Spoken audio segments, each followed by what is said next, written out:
Welcome to the Nerd Lore Podcast, where we talk stories, theories, and lore. I'm one of your three hosts, Shiny Shoes. And I'm Crash Starling. And I'm the real Scandal. Tonight, we're going to kind of touch on urban legends and maybe spooky creatures that we have found out stories on. Tonight, Crash is going to lead us off.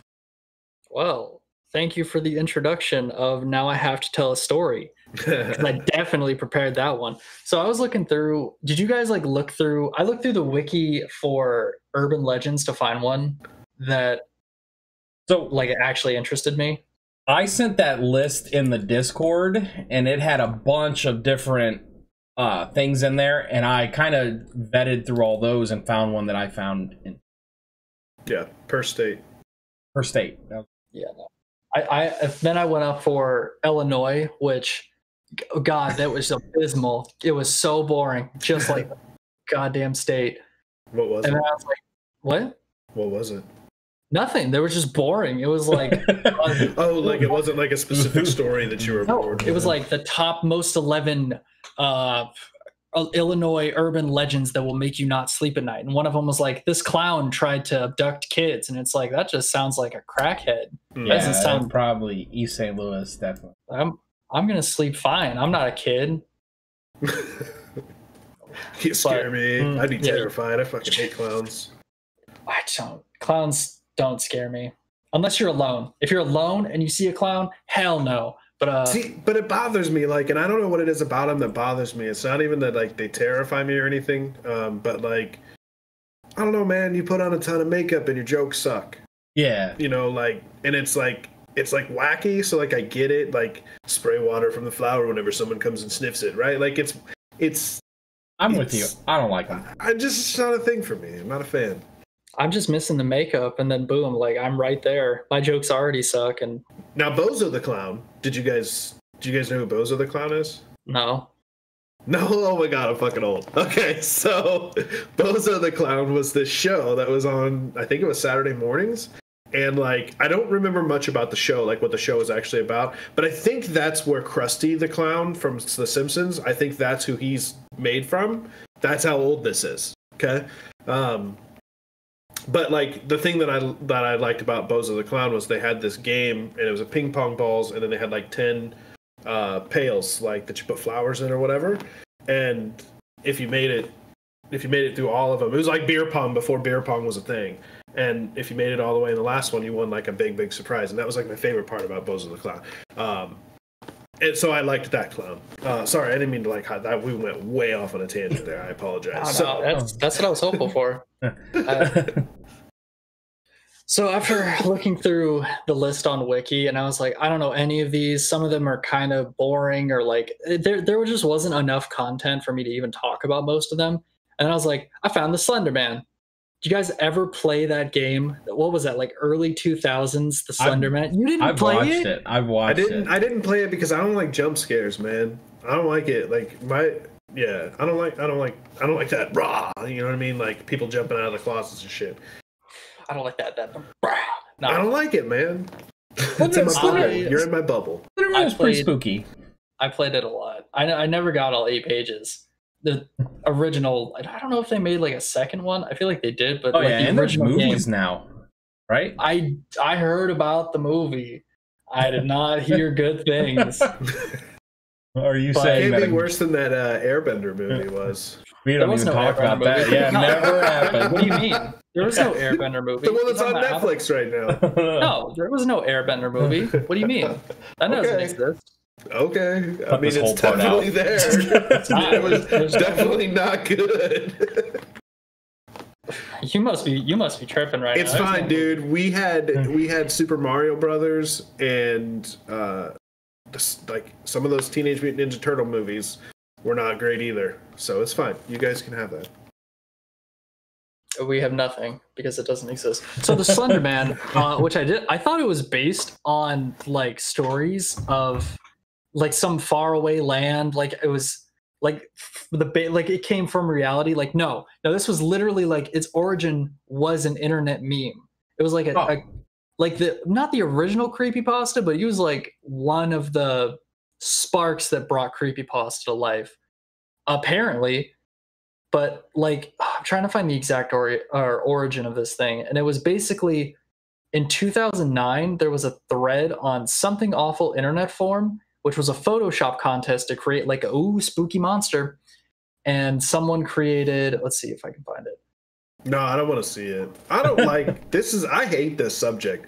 I don't like scary stuff like that. Like I don't like real scary stuff, right? Like serial killers, that kind of stuff. That stuff bothers me, man. My wife loves watching those shows that do that stuff, but for me, I don't like it. I don't like to be scared. I could watch scary movies every night and sleep like a baby. My wife can't watch one without being up till 4 a.m. watching Disney movies afterwards. Yeah.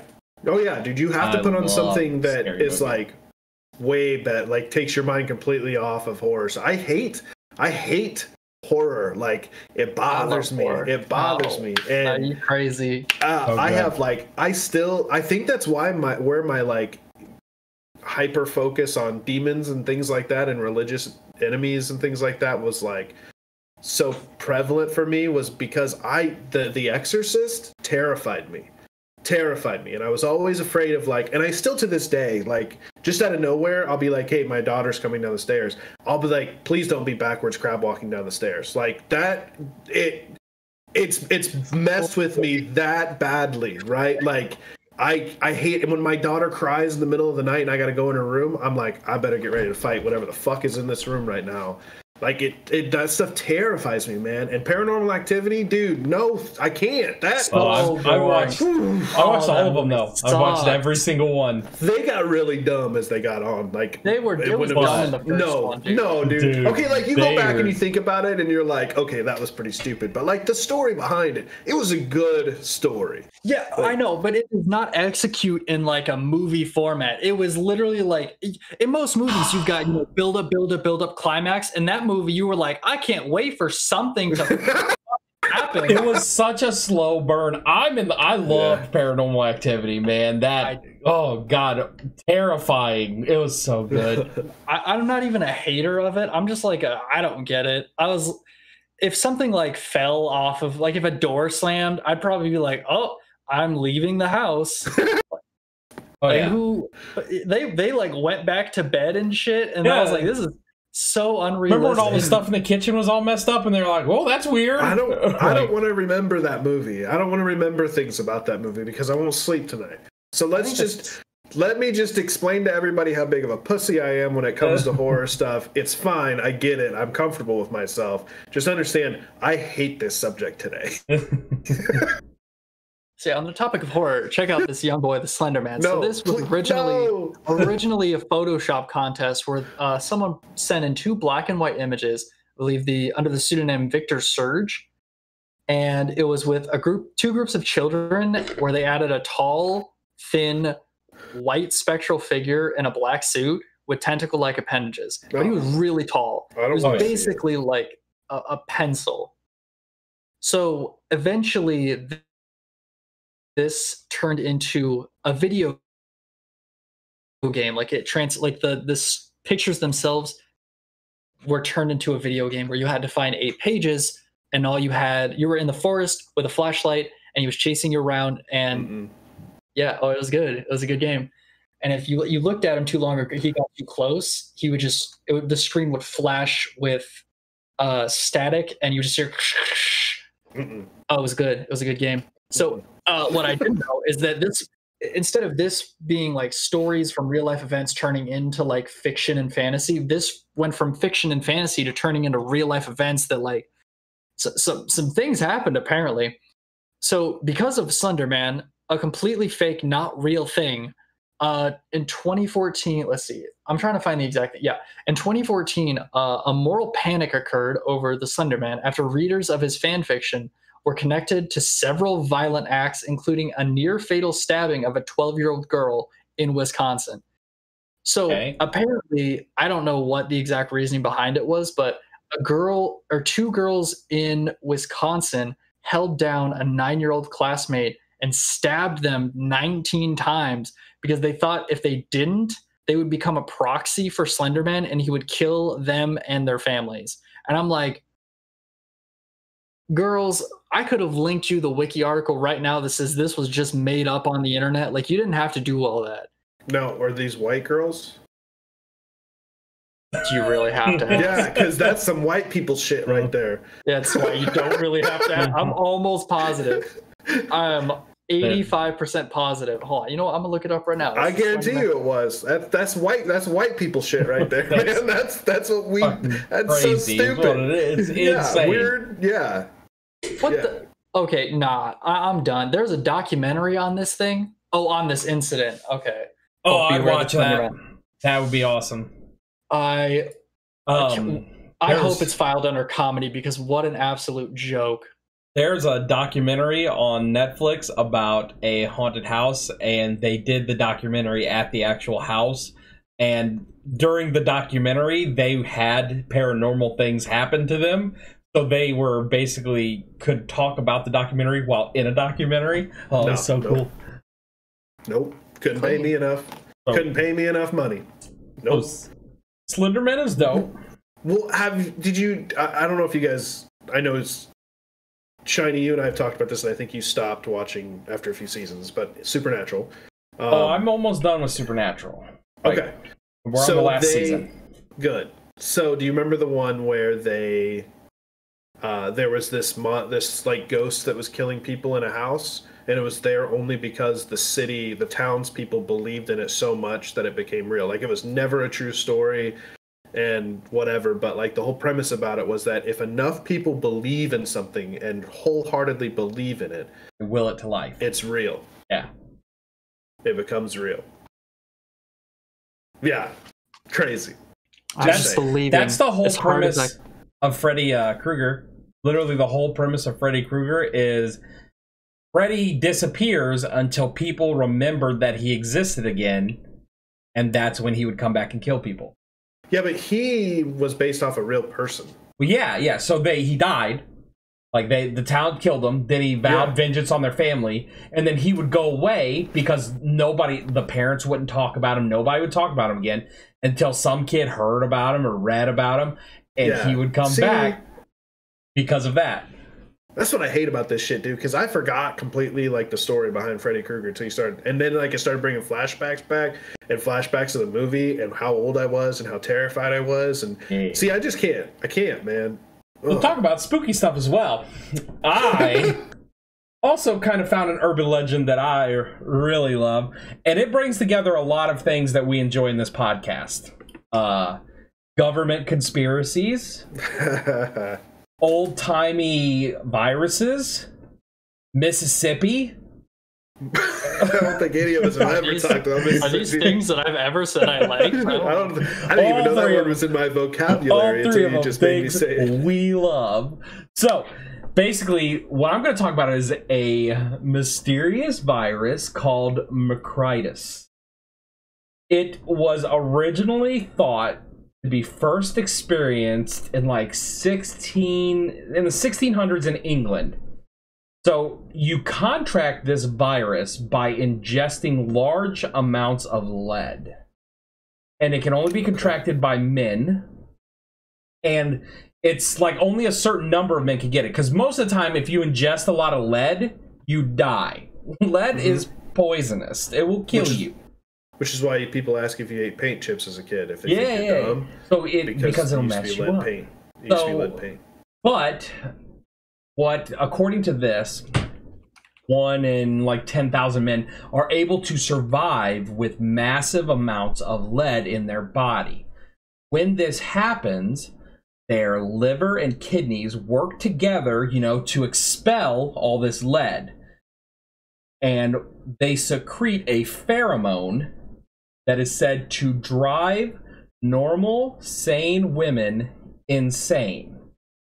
So the first time this happened in England, a man was actually chased out of town by 13 women, and he was so afraid he ran into a lake, a freezing lake in the middle of the night, and drowned. The women were so angry, they did the same thing. All 13 of them ran into the lake and drowned.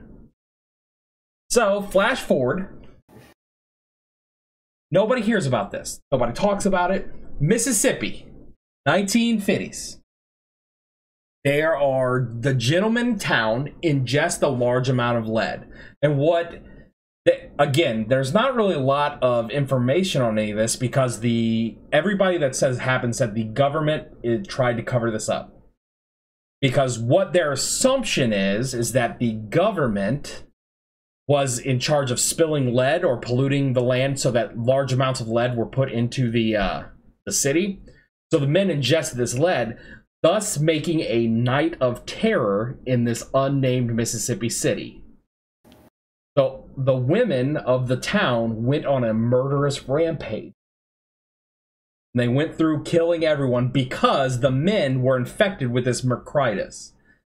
The only real account that we have of it are passed down, from people who knew people that had survived it, or grandma's cousins, stuff like that. But there was a Asian author who was evidently a part of the one in Mississippi in 1956, who wrote a book in, I want to say it was Japanese, but it translates out to "In Mercritis I Run," detailing kind of what the disease does. Now, there's not enough on this to say why it was like so hush-hush, but everybody thinks it is because of that government conspiracy. The reason why they're saying, it's not a factory, because, if a factory, let's say a factory poisons you with lead, the government's just going to slap them on the wrist, give them a big fine, everybody will know about it, and they'll get the bad PR. But when the government does something like that, we got to make it real hush-hush, and you make it go away. And the 1950s, if you're a backwater town in Mississippi, how easy is that just to wash that town right off the map? Can I just say, I totally took that the wrong way when you started this story about driving women insane. I thought it might have been a pleasurable insane, and then you went way on the opposite end of the spectrum. Murderous rampage. Yeah. They said the symptoms varied from mildly irritated, so they are just angry, to full-on homicidal maniacs. Jesus. So, and we don't know how large amounts of lead would affect you if you survived it, because not many people survive this. But we do know of disease and stuff like that have made people go insane, and a lot of the better zombie movies are actually, the virus is based upon rage. Yeah. Well, basic human instinct. Yeah. Yeah. So, if it's so rare, yeah, why did every dude in that town, they were infected by it, and that's what made the women go on a murderous rampage? If it's so rare, that's so statistically that's so hard. Insane to think that they would all those individuals would have it. Maybe the other people died. You would think how many people probably died in the 50s from lead poisoning? Yeah, just even with the paint and stuff like that. Think about how many people died because you didn't have the EPA back there saying, "Hey, you can't paint your houses in lead." So maybe there's not enough information for me to give you a good answer. I guess the best guess here is that the people who did survive went on a rampage, but if it's 1 in 200, I don't know. There couldn't be a lot of people left in the town if the town was poisoned through lead. That's true. Maybe I don't know, maybe an animal was just going through and eating things up, or so Mississippi is 70% forest. It's woodland. Mississippi is pretty much, it's the boonies. Is it really? Yeah. So maybe there was a logging operation or something. Maybe that's what they're doing, and the well that those men were drinking out of had lead in it. Because you think in the 50s, you think your 50s wife stayed home, men went and did something. So maybe that's how they got done, and maybe the whole town was. You think about the other side of the country, they had mining cities where everybody who was in the city pretty much worked at the mine. Maybe it was a logging thing in Mississippi. I don't know. I don't have all the answers for this. Know somebody that was experiencing this, let me know. Stay the hell away from me. Nah, no bad juju in this house. So that's what I got for you on so Macrinus. Sexy, Shiny. So sexy. It's my turn? Yes, it is. Okay. So for me, creepy is unknown, right? Unsolved mysteries, those kind of things. That's usually what creeps people out the most. Like, if you have an exact, like, okay, this person was born here, raised here, and it's just a typical serial killer, fine, you get some closure, right? But, like, when you don't know what's happening, there's no closure, and I think that's scary in and of itself, right? To just, like, not know what happened. To me, that's, like, a big thing. So you guys have heard of the Bermuda Triangle, yeah? Yeah. Sure. Right? Okay, Bermuda Triangle, place where, like, Love things it. go crazy. A lot of conspiracy theories about that, like quartz pyramids are down there and it makes a gravitational pull, which is... you guys know who Amelia Earhart was? Yep. Heard of her. Okay, first woman trying to fly around the world. Her plane went down in the Bermuda Triangle area. Anyway, so you guys have heard of the Bermuda Triangle. There's actually another triangle, and it is in Alaska. Now, I don't know if you guys know this or not. Do you either even know how big Alaska actually is? Yeah, it's ridiculous. Yeah. Okay, so like 665,338 square miles. So it's almost 700,000 square miles. So to put that in perspective, if you put Alaska on the continental United States, if you just put it on the United States, it would take all of the Midwest, leaving Louisiana and Arkansas from Michigan down. Then it comes down this way into Florida, and Florida is left pretty much unscathed. And then this way it comes with all these islands and wraps down and comes up to midway through California. So it's huge. It's a huge state. Okay.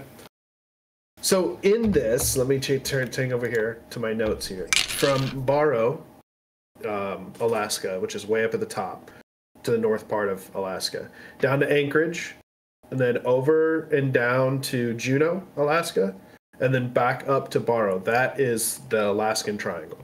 And things go crazy there, much like the Bermuda Triangle. So I'm going to tell a story based on, just like the beginning thing. It's not really creepy or anything like that. It's just an unknown thing. So in October of 1972, I'm going to bring my notes over here so it doesn't look like I'm looking off to the side whenever I'm trying to do this. If I could get it to move over here. Let me shrink this. IT professional right here, boys. Yep. Okay, I got it right here now. Okay. Screen. So, anyway. The X button, dude. Alt F4, Alt F4. So in October of 1972, a small private plane carrying U.S. House Majority Leader Hale Boggs, Alaska Congressman Nick Begich, I'm assuming, and aide Russell Brown, and their Bush pilot Don Johns, seemingly vanished into thin air while flying from Anchorage to Juneau. For more than a month, 50 civilian planes and 40 military aircraft plus dozens of boats covered a search area of 32,000 square miles, but no trace of the plane, the men, wreckage, or debris were ever found. Which is really similar to Amelia Earhart's story. Okay. So that's like the big story. That's like the big name because it was congressman or whatever. But more planes have gone down. Hikers have gone missing. And then tourists and locals just vanish into thin air out there. Since 1988, more than 16,000 people have disappeared in the Alaskan Triangle, with a missing person rate of more than twice the national average. So it's really crazy. So in any given year, 500 to 2,000 people just go missing, just never to be seen again, just missing. They look for they send out rescue missions and they find nothing or no evidence at all. So they try to put these off as they've tried to blame these on things like severe weather up there, aliens, swirling energy vortexes, an evil shape-shifting demon called Kushtaka, which the Kushtaka, it sounds really scary, right? But it's a shapeshifter that takes the form of an otter. So, like, how scary can it really be, right? Is it a river otter or is it a sea otter? Because the river otters be pretty terrifying. Also, my guess would be that it would be a river, but it could be no. It was on the coast with all the islands, so it's probably a sea one. So I guess that is pretty massive. I have two things. The first one, every single thing you said was more badass than the thing in front of it. Two, could you imagine being in a plane and looking down like, hey, that river otter's waving us down. Maybe we should go down there and see what it's doing. And it's just like, look at my clams. They're just playing music.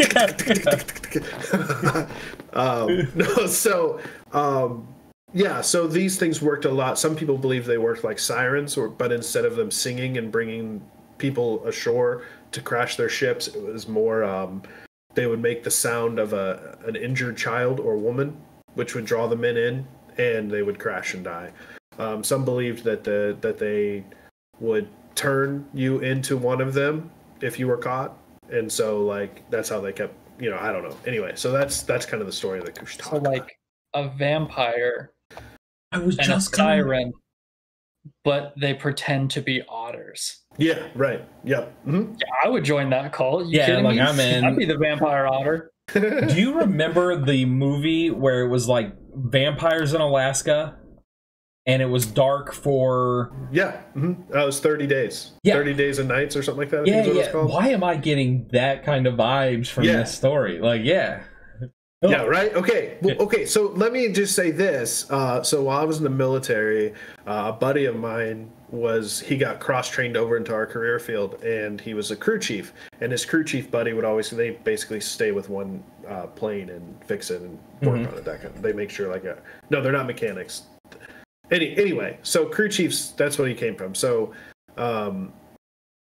his buddy was a crew chief, and he's from Alaska. And I remember him coming in and telling me this story of his buddy who they were at a bar drinking, and he went to walk home like he does all the time, and they've never seen him since. Like, his buddy just vanished, and he's just never known what happened.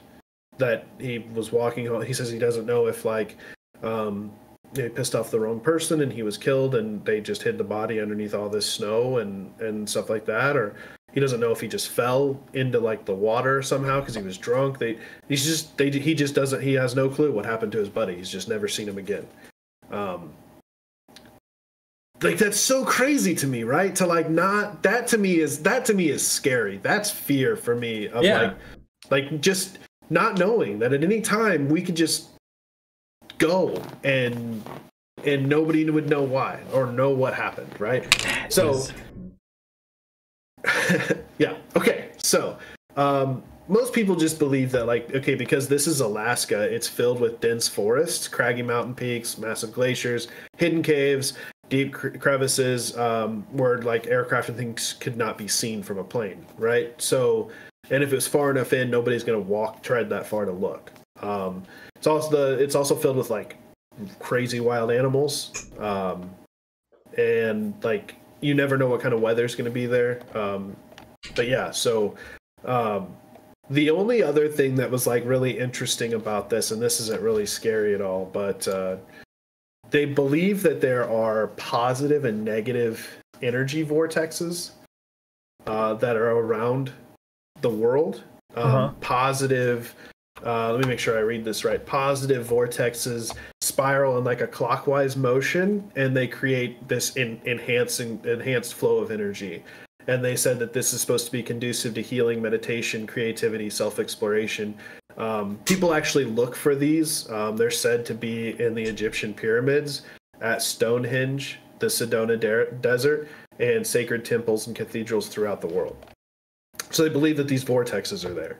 But then they also have negative vortexes, which spiral downward in a counterclockwise motion, which to me is like a psychological thing. Everybody thinks anything that's going clockwise is correct because that's how we looked at an analog clock for so long. So anyway, I think that's why that's brought up, and that's why if it's bad, it's got to go counterclockwise and downward, right? Because that's where hell is. So like basically they think that these negative spirals create draining or depleting energy and deplete positive energies in its vicinity. So in humans, it's believed to cause health problems, including depression, nightmares, disorientation, confusion, visual and audio hallucinations, and they're said to cause electrical instruments to malfunction. Some places that are said to be filled with negative vortexes are the Bermuda Triangle, Japan's Devil's Sea, and Easter Island. But like in parts of Alaska, the compass is the magnetic poles are pulled so weird there because of how it is, I guess, that some compasses are like 30 degrees off. So if you're in an aircraft and you're flying and you're 30 degrees off, who knows where the hell you're going to land, right? Because you don't know what 30 degrees you're off at. Like that's dead airspace and things like that out there. It's crazy. But that's my story. That's good. I think we got some good spooky ones in tonight. And I'm always a big fan of the Bermuda Triangle up in Alaska that I didn't even know about, and the vampire otters. Mm-hmm. Big fan. I'm here to educate. I'm gonna learn y'all today. So, this has been episode number 23 for podcast. I'm Shiny Shoes. I'm scared. And I won't sleep tonight. Thank you. Signing off.